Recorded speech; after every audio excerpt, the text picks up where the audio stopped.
Hey everyone, me Kevin here. In this video, we're going to be doing a What's in My Wallet review of 11 credit cards. And folks, this is going to be very comprehensive, but I'm going to keep it concise because I value your time. It's worth noting I have been a credit card enthusiast since literally my 18th birthday. On my 18th birthday, I'm like, the first thing I'm doing now that I'm 18 is I'm getting a credit card. And it should be what you do as well if you are not yet a credit card holder. On January 28th, 2010, I walked into Wells Fargo, got my first credit card. It's not the credit card I would recommend today, but it was an unsecured card with a $300 limit, and I'll tell you, I bought a stick of gum every single week, and I paid that card off every single time it had a balance. And folks, now I've got an approximately 800 credit score. I don't have a perfect 850. That's because I believe you want to use your credit as a tool and not just try to get like a perfect credit score, which implies that you're not really opening new accounts or getting loans or using it. You want to use your credit to build your wealth. Now, while this video isn't about building wealth, it is about helping you consolidate. How do you get around credit cards? I mean, like, I've got so many credit cards we're gonna talk about here. I've got travel cards, I've got cashback cards, I've got store cards. We're gonna deal with everything. So without further ado, let's get started. The most important cards for any household, in my opinion, are not your general rip-off store cards. I've had them all before. The Macy's cards, the Banana Republic cards, the cards that give you like the 0% for a certain amount of time. Stay away from this kind of crap. The cards that encourage you by sending you more coupons for their store. No. Stay away from store-specific cards unless they are for staple goods, okay? This is how you want to separate this, okay? Things that you maybe want to buy, Best Buy, Banana Republic, Macy's, don't have a credit card there. In my opinion, things that you need to buy, it makes sense to have a credit card at two specific stores, and this is very important. Number one, Target. Everyone should be price matching Target and Amazon. And in our household, we are finding that Target is actually extremely competitive to Amazon in some categories, especially heavier things like waters, Monster, shampoo, deodorants. They have very, very good pricing, even nuts sometimes, dry goods, rice, whatever. And we have the Target $0 annual fee credit card because you get 5% every day at Target. This is very simple magic, okay? Very, very simple. Every single thing you buy at credit or at Target with either the Target debit or credit card, I prefer the credit card since you want to build your credit score over time, you get 5% off on. So if you spend $100, that's literally $5 back, free. And I mean, $5, you could buy 3 large hot dogs and 3 sodas at Costco, right? Because I mean, they're still doing the $1.50 combo. But the reality is, Target is willing to lose money to win your business against Amazon. And in my opinion, that's an opportunity to make sure you're price matching Target versus Amazon, especially since Target does, I believe it's free delivery for their card holders or once you get to a certain threshold in your cart. And hey, one of the best things you can do is make sure you're reaping that 5% off at Target. Just make sure you always pay your card off in full. Don't spend money you don't have. The same is actually true for Amazon. You should have an Amazon card. I actually have 2, which you might be wondering, Kevin, how could you have 2? Because you can only have 1 Amazon card per social. And so what we did in our household is Lauren has the personal Amazon card under her social, which we use for personal expenses. That'll be like diapers for the children or toys for the children. And then I have the business Amazon under my social, and so I get 5% off on business purchases, whether it's TV, like computer monitors or stationery or notepads or pencil, whatever you need for your business, right? Security cameras, I don't know, whatever it is. Now I get 5% off there. So this way we're always making sure that on things that we need to buy, we're getting 5% off all the time, and it's simple, basically straight cash back. There's no like reward redemption. It's just, hey, here's the cash, spend it how you want. I think with Target, you basically get it off your receipt instantly, which is amazing. That's kind of like the Lowe's card I'll talk about in a moment. With Amazon, you could just apply that money to purchases. A trick here that I recommend, and check with your accountant on this, but one of the tricks that I like to do is if I get a bunch of reward points on my business card, there's nothing to say, and I don't know, I mean, maybe it's wrong, but I haven't found anything on this. There's nothing to say you can't use the actual rewards you earn on personal items. Because see, business items, I get the tax deduction on, personal items, I don't. So when I get $1,000 worth of reward points or whatever, I use that to go buy some personal items at $0, right? And then it's, you know, I mean, I'm not writing those personal items off anyway, so what the heck, may as well use the reward points for that versus something like a new computer from Amazon that I wouldn't be able to write off otherwise, right? Or that I should say that I would be able to write off because it's business expense. Anyway, Lowe's, because obviously we do renovations and construction, it makes sense to have the 5% off every day over there. So these 3 store cards for us, these are things that places we're going to be spending money anyway, and it makes no sense not to have the 5% back, in our opinion. We just make sure we pay these cards off in full all the time. Now, let's get to the daily cash back kind of cards. And these are sort of your run-of-the-mill cards that don't necessarily have a lot of extra benefits for travel, but we're gonna be talking about travel cards in a moment. So like, I wouldn't use these next cards here for doing a rental car or luggage protection, right? Or whatever, right? These are going to be more of things that like, I just need a general use credit card for paying things like, oh, I have a city permit fee that I have to pay. It's $500. Okay, I want to get 2% cash back on that. Which card am I going to use? Or I have a renovation that has a $20,000 permit and they take a credit card and they don't charge a processing fee. I'm like, what? They don't charge a processing fee? And that means I can get 2% cash back? Hell yeah, I'll pay with my credit card. So there are 2 that I recommend for this. The first is specific, obviously, to Apple users. It is the Apple Card. Every time you use Apple Pay or you tap to pay with like your Apple Watch or whatever, that's Apple Pay on websites or in person Apple Pay, you get 2% back, which is great. Never actually use the card because in my opinion, you only get, well, you only get 1% back unless you're shopping at Apple, which that's 3% back, but that doesn't so much matter. I keep this card nice and safe. It's a nice little titanium card. It feels very nice. I like the little envelope for it as well. It's nice, but there's no point to using it because I would rather use, if I needed a physical double cash card, that's something that gives me 2% back, I'm going to use the Citi double cash card. Now the Citi double cash has stripped a lot of their benefits again, like those travel benefits, but then again, we've got travel cards for that. So I don't love them for a lot of things, but, and they've really crimped down on even some of their purchase protections, which isn't that great. You could read into detail on those. But for things that I don't necessarily need the credit card benefits on, I just want straight up 2% cash back, Citi double cash for sure. Lauren has one for our personal expenses. I have one under my social for our business expenses. That's how we've separated these. So you don't actually need a business card to write something off as a business expense. You just have to make sure you segregate these things appropriately. So that way you could show the IRS that you're actually properly separating things when and if that ever becomes an issue. Okay, so those are sort of your cashback cards, right? So number 4 is the Citi Double Cash, number 5, Apple. This comes after, of course, Target, Amazon, and Lowe's, but only get the ones that you actually need and make sure these are on staple goods, not on discretionary purchases, right? Because otherwise you just get motivated to spend more and then you get reward points for that. It's just a terrible psychology to get into. Next most important card. Mine's a little damaged. This is actually the JP Morgan Reserve card, which has exactly the same benefits as the Chase Sapphire Reserve. Now this card, in order to have this card, which again, this is just a damaged, crappy version of this, but anyway, you have to have $10 million on account with Chase. Don't worry about this, okay? Anybody without any kind of income or minimum deposit requirements can get the Chase Sapphire Reserve. It is probably the hardest card to qualify for, and out of all of the cards that I just mentioned, it's the first one that has a fee. Lowe's, Target, Apple, the Citi Double Cash, Amazon, none of these have an annual fee, and that's really, really important. We want to keep those fees down, and they give you really good cash back. But the Chase Sapphire Reserve card is pretty freaking amazing because if I were to boil this card down into a simple reason as to why to have it, is every time you spend money on travel or restaurants like dining, so Uber, flights, hotels, rental cars, restaurants, you basically get 4.5% back, assuming you use your points towards travel again. Otherwise, it's 3% back.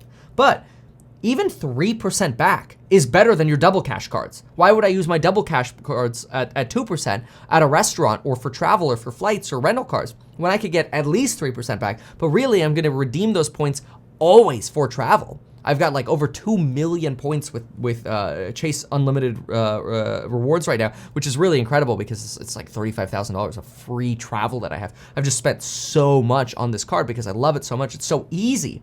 Travel, dining, everything goes on this, get 4.5% back. But the cool thing that you could do with this is you can actually do what's known as pulling off the Chase Trifecta. And this is where you potentially get the Chase Business Inc. card. The Chase Business Inc. card has a $0 fee, and it gives you unlimited 1.5% back, which again, I'd rather use the double cash cards. But, because it's in the Chase ecosystem, if you do the Chase Inc. 1.5% back, and then you get 1.5 times rewards towards travel. That would be 1.5, because you can combine these points over at the reward center. 1.5 times 1.5, that's 2.25% back. So actually, if you do this trifecta set, you could use the Chase Business Inc. on the daily. Take the points that you get from the Chase Business Inc. 1.5%. Put them into the travel rewards program, get 2.25% back on the daily for daily purchases, daily everything purchases. So that Chase Inc. really desirable if you combine it with travel. Now, the Chase Inc. also has certain categories that you can use, like getting 5% back for office expenses or other revolving categories, like sometimes they do gasoline up to certain limits. Well, if you get 5% back, and then you multiply it by 1.5, you're actually sitting at 7.5% cash back. Absolutely insane. You should always make sure you take advantage of those categories. The difficulty here is tracking those categories. And so what I generally recommend you do is you take a label maker. My recommended label maker is linked in the description down below. It syncs up with your iPhone, which is really cool. You just type it in on your phone, hit print, and it spits out. It's amazing. And it's really inexpensive and it's portable. Just go to metkevin.com/links or go in the description down below and you'll see where metkevin.com/links is. Click that, scroll down, you'll see the label maker. It's amazing. Anyway, label the back of your card and say, okay, this is what this card is good for. These are the categories. So between June and August, I want to spend, I get 5% back at gas stations or whatever. You do that with the Chase Business Inc. card and the Chase Freedom card. And those are 2 extra cards that you can include with your Chase Reserve, or your Sapphire Reserve trifecta to really maximize travel rewards. And this card is pretty dang good. I mean, not only are you getting primary rental car coverage, but you get 60,000 bonus points if you sign up. And I'm not sponsored by Chase, but that's worth about $900 if you travel. That's really good. It does cost $550 as an annual fee, which is slightly cheap, but you get a $300 annual travel reimbursement, which actually brings the cost down to about $250. And given that you're getting potentially 4.5 to 7.5% cash back, it's actually not that horrible. The additional card member fee is a little rich at $75. Usually what I do with the Chase Sapphire Reserve card here is I just request a duplicate card. And then when you request the duplicate card, you could just hand that to your spouse or whomever. And then now all of a sudden it's kind of like, oh, okay, yeah, we have 2 cards. But again, you're probably gonna be paying about $250 a year for this card. Personally, I find it worth it because of all of the extra crazy points that I get above 2.5%. But we could do some easy math on this, okay? So let's say we're talking about the difference between a 2% cash card, a double cash card, let's say, and 4.5% for travel redemption, right? That's the difference of 2.5%. So for $250 to make sense, like to spend $250 to get that extra 2.5% cash back, you have to be spending at least $10,000 more just to pay for having the Sapphire. That's a lot. That's a little on the rich side. So, you really have to be spending a good amount of money to justify having this reserve card and getting those extra points. Now, if you're doing the trifecta, you're doing the Inc., you're doing the Freedom, and you don't have authorized users, you're making sure you get your $300 in rental credits to bring it down to $250, great. You do get priority pass for traveling, but not the best lounges, okay? Just not the best lounges. Not the biggest fan of using Priority Pass. It's the least interesting card that I want to use. And so that brings me to the American Express Platinum card, which you can now get in little fancy designs and such. I don't know if the camera will ever focus on it. Oh yeah, look at that. This is Lauren's card right here. Really kind of cool. I like that you can kind of get it a little bit colorful now. It always used to be kind of bland.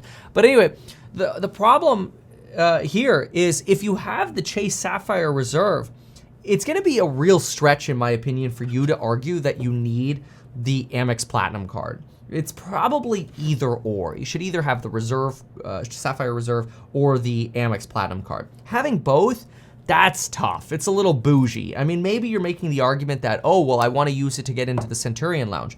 Well, then just use like the Delta American Express card, which also gets you into the Centurion Lounge, but then gives you other benefits, right? So, you know, we'll talk about this in just a moment. Little bougie, but there is a way you could basically get the Amex Platinum for free. So let's talk about this. So the Amex Platinum is $695. Steep. However, you get a $200 annual hotel credit, bringing you down to $495. You just have to remember to actually book a hotel with this once a year. Label that on the back of your card. Like seriously, add a bunch of labels to the back of these cards. Otherwise, you're gonna get so confused. Additionally, if you put a subscription on it, like Audible, Disney Plus, New York Times, or a few others, they'll give you about $20 a month for those. Okay, well that's decent. I mean, that's another $140 off right there, right? So that now brings us down from $695 minus $200 brings you to $495. Then you get another, oh, I'm sorry, that's actually $240. Let's do the math correctly. Bring you down another $240. That would bring you down to a cost of $255 for this card. Okay, nice. Now that's a lot better. And if you make this your primary card on Uber, for example, well, now you can get $15 per month for 11 months and $20 in December. So another $185 off of that $255 left. Now you're only paying $70 for this card per year. But you could also get a $200 annual credit on top of that for flights that you book with this. So you get $200 for hotels, $200 for flights, and now all of a sudden the card pays for itself and actually pays you. So if you can remember to have the discipline to write down, okay, I've got an Amex Platinum, I gotta make sure I take advantage of all of these benefits, and you have the discipline to take advantage of all of those benefits, hey, then this is great. $200 hotel credit, the $240 digital entertainment credit, the $200 Uber credit, the $200 airline credit. The problem is you have to pick which airline you're going to use, and then you actually have to use that airline, right? So it's a little bit specific. And they also potentially give you, I'm just looking at their website here to sort of just remind myself here, $155 Walmart Plus credit, but we personally don't shop at Walmart, so it didn't really matter so much. But if you add up all these credits, or like you use Equinox, right? $300 with Equinox, great, that's awesome. Then this is actually potentially a wonderful card because it's basically free, which is awesome. But you're not spending that money that you would have otherwise spent with maybe the airline cards, or if you make a mistake and you don't actually do this perfectly every single year, it's a little confusing. You know, you don't wanna like go out there and spend money just to try to save money that you wouldn't otherwise be spending. That'd be a mistake. So you gotta be a little bit careful with the Amex because it's very, very high. You mess up one thing, you start paying for it. Now here's where it really compares and potentially even competes with the Chase Sapphire Reserve, is instead of giving you 4.5%, you could get up to basically 5% back on flights or on prepaid hotels that you book with Amex. Now that's a little complicated because you have to then book with Amex, and then you're not going to get the hotel rewards points usually, or the benefits of booking directly with the hotel. I generally like booking directly with the hotel. I also generally like booking directly with the airlines when I can, but then again, when I utilize my points over at Chase Sapphire, I'm not booking directly with them anyway. But these are to earn your points. To be able to earn your points, you have to book with Amex Travel. And then to redeem, you'd be booking with Amex Travel, right? For hotels, for example. With the Chase Sapphire, I could go swipe the card at the counter and I'll get 4.5% back, which then I would have to redeem through their website. So you kind of have to double up here a little bit. With flights, you could book directly with the airlines or on American Express Travel. So you can see like the American Express is like, okay, maybe you could argue some of the benefits are a little bit better, but like the card could basically be free, right? The card could pay you to use it compared to the Chase Sapphire, where you're probably gonna be paying a couple $100 a year to have the thing. That already is pretty good. And if you're okay just booking through hotels through AMEX Travel, 5x, 5% back, because these translate to about 1-to-1, it's actually pretty decent. So Amex is right there with the Chase Sapphire. They just have these little nuances, like you're not gonna get 7.5% when you do the Trifecta over at Amex. So you kind of have to weigh these out to see personally what's best for you. I really encourage that you just pick one of these, because if you're trying to balance both of these, stressful, nightmare, and if something's stressful, you're probably not gonna do it. So then let's talk about the Delta Skymiles card. So this is a $550 annual fee credit card. That's a little expensive. Really terrible rewards outside the 3x miles that you get with Delta direct purchases, stuff that you're spending on Delta. I really like it because it gets me into the Delta SkyClub, but remember, it would also get you into the Centurion Lounge, which is really, really good. And excuse me. They also have like free drinks and good food. Like Centurion Lounge is great. There just aren't that many of them around the world yet. But the Skymiles clubs, these are like everywhere, and in my opinion, worth it. But really, the real value of this, because it is $550 a year, the real value with this card is that you get a free annual companion certificate when you pay your renewal fee. So if I take a $1,000 flight somewhere, I could get a free ticket worth $1,000, and that easily hands down pays for the card for like 2 years. And now no matter where I go, I get basically into the Sky Club lounges for free. So this one, great. The status stuff, or keeping status, is really, really complicated. I mean, they have like minimum qualified dollars, minimum qualified segments, and it's just like, it's so overwhelming. Segments are like the number of flights you take, miles are how many miles you accumulate, which you can accumulate miles faster if you have status, and then dollars that you spend is how much you're spending on outside of the actual like travel that you're doing, or what you're putting on this card outside of this, right? Because every credit card wants to be your primary card. But I'll tell you, it is so complicated that I've kind of just shut down. And the way I look at this is I just say to myself, look, I'll just fly Delta whenever I fly Delta.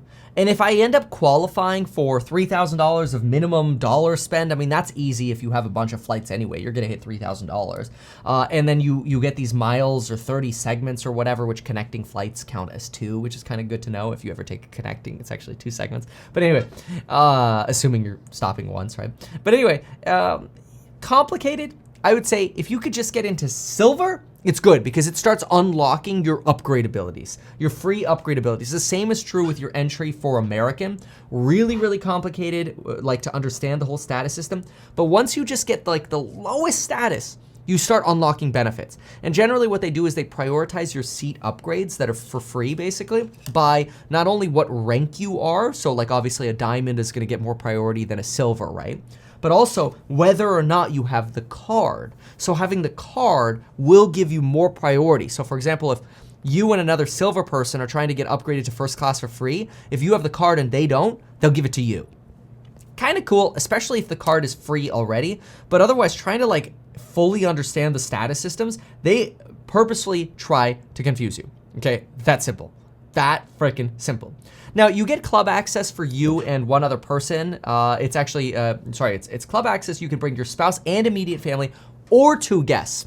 But at some point, and this varies based on like the people at the lounge, but they can start charging you $39 per guest that you bring in. And I think that's really lame. Obviously you get in for free if you have the card. So if you're traveling alone, this is great. If you're traveling with a lot of people, this could potentially be a little bit of an expensive lounge to go to. Next card, this is card number 9. It is the Citi AAdvantage card. It's the executive card. Take a look at whose name is on this card, by the way. It's really cool if you could see it here. Yeah, look at that. Oh, no, it's just not gonna focus, whatever. So this card, I actually got my son's name on it. It says Jack Paffrath right there. You can see that. He's 7 years old. And I'm gonna talk about why I did that in just a moment. There's actually a really specific reason for this. But anyway, the card has a $450 annual fee.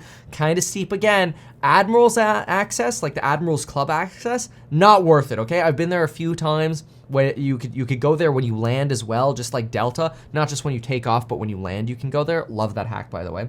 But the Admirals Club, no free alcohol, like the Centurion Lounge. They charge you for some of the food, which I'm like, what the hell? You have rice and beans for free, but you're gonna charge me $10 or $15 for a sandwich? Like, what the heck? Like, what's the point of being part of the club?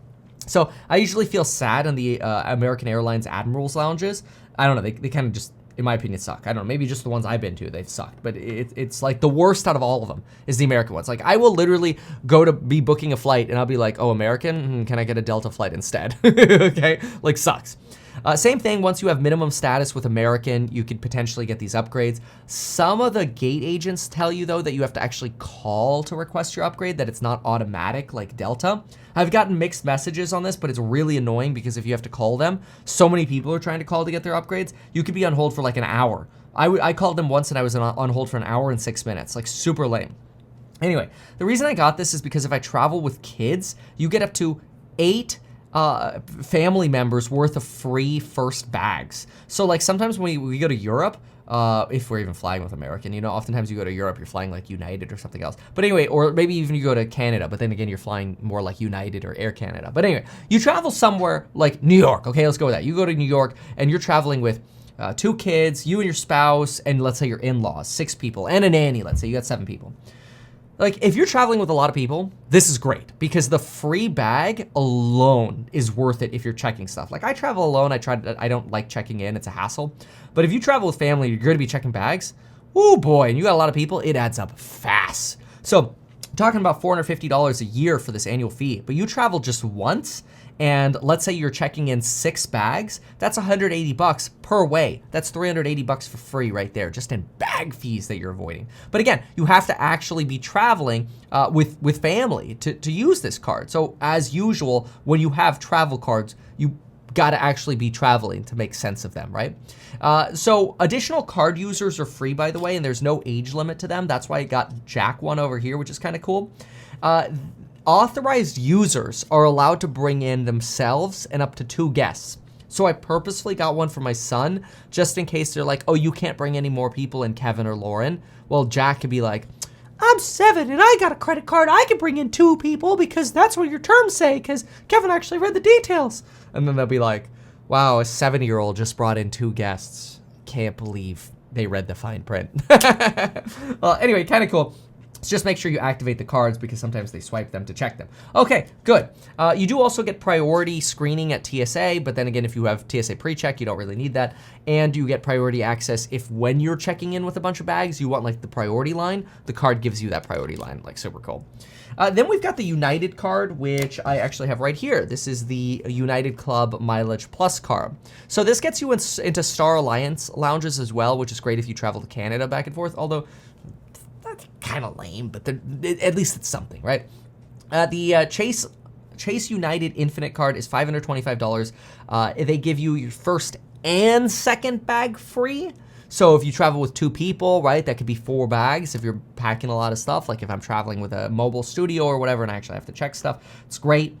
This summer, I was on like a $900 ticket with my family. We had like 6 people. We went to Europe and we were trying to fly direct from London to LAX, and it was like $900 per ticket. It was, you know, a lot, but it was economy seating. And I looked at the first class tickets and they were like $10,000. And I'm like, hell no, no way. But then I found out that if you actually had the United Mileage card and you wanted to buy a first class ticket with mileage, it was only the equivalent of about $3,000. But then they had a mileage sale going on, which they randomly throughout the year will sell mileage for like 50% off. So I was basically able to get first class tickets for like roughly about $2,000 more per ticket. And so I got 2 of them. And then we kind of like took turns taking the kids up front, which you're not supposed to do, but we did anyway. So we feel like we basically got $20,000 worth of tickets for like $4,000. And we're like, yes, please, thank you. And trust me, on like a 10-hour flight, if you could get the little seats that lie down and like take turns with your family members, oh, yes, worth it. The United Club card, at least it was worth it for us. You know, I realized that's still a lot of money, okay, so it might not be worth it to everybody, but that made sense for us. With the United Club card, you do also get international hotel group upgrades. That's like Holiday Inn. You get status, president status, which with Avis, but I generally don't like to rent cars anyway. And you get primary car coverage if you rent a car. Not convinced this card is worth it unless you're really, again, using those bags a lot. Keep that in mind. The last card, I'm like, Also not heavily convinced it's worth it. It's a Marriott Bonvoy card. This is $650. This is insanely expensive. It's an AMEX, so it could get you into the Centurion Lounge as well. You do get $300 towards restaurants if you use it once a month. $25 a month is what they'll give you. You just have to be diligent and make sure you use this once a month. So somehow you have to have like a checklist. Did I use it once a month? I don't know if that's worth the stress just to cover the fee of it. You do get gold status at minimum with the card, which is nice because then you get a little later checkout and free internet at Marriott. But then again, how many times are you actually staying at Marriott? You know, I look at like the Hiltons and the Hyatts. Those are really nice as well and oftentimes competitive or better. And if I'm gonna be buying with the Chase Unlimited Travel Rewards anyway, maybe it makes more sense to just have the flight cards and then redeem my points from other travel, like whether it's cruises or restaurants from JPM, redeem those on hotels, right? Maybe, I don't know. But you also get a free night every year that your card renews, so obviously get an expensive night somewhere. So you can get this card to pay for itself by making sure you use it once a month at a restaurant to get that $300 and then getting that free night worth at least $350. That'll pay for the card and having it. But again, am I convinced that that's worth the stress? I don't know. So anyway, hopefully you've learned something here. I'm gonna give you one more piece of advice, okay? And it has to do with this. But first, I just wanna ask you that if you found this video extremely helpful or even remotely helpful, share this with people. Share this with your friends, your family, or anybody you think that is interested in credit cards and maximizing their benefit. I mean, I've just tried to compile a lot of information. I know it's a 30-minute long video, but I've compiled, I think, a lot of information into one video here that should be very, very useful for you. Now, because I use Apple Pay so much, I actually don't personally carry all of these credit cards, but you need them to get into the lounges. So when you have a lounge, or I'm sorry, when you have a travel backpack, you should always have a travel backpack, right? It's the same travel backpack you take every single time. It's a travel backpack that has your backup chargers, cables for your iPhones and your iPads, you know, USB-C, USB Lightning, whatever. And it just has those bare minimum things. Have a credit card sort of Rolodex, so to speak, in it. So that way you just keep all your credit cards in here. So that way you show up at a club and it's like, this is the Delta Club. I need the Delta card. Oh crap, I don't have that in my wallet because I usually pay online or Apple Pay. No problem. Got it in the little spinny thing because I always travel with this, okay? Very, very important bonus tip. Again, share the video. Check out the programs on Building Your Wealth link down below. And folks, we'll see you in the next video. Thanks so much. Goodbye.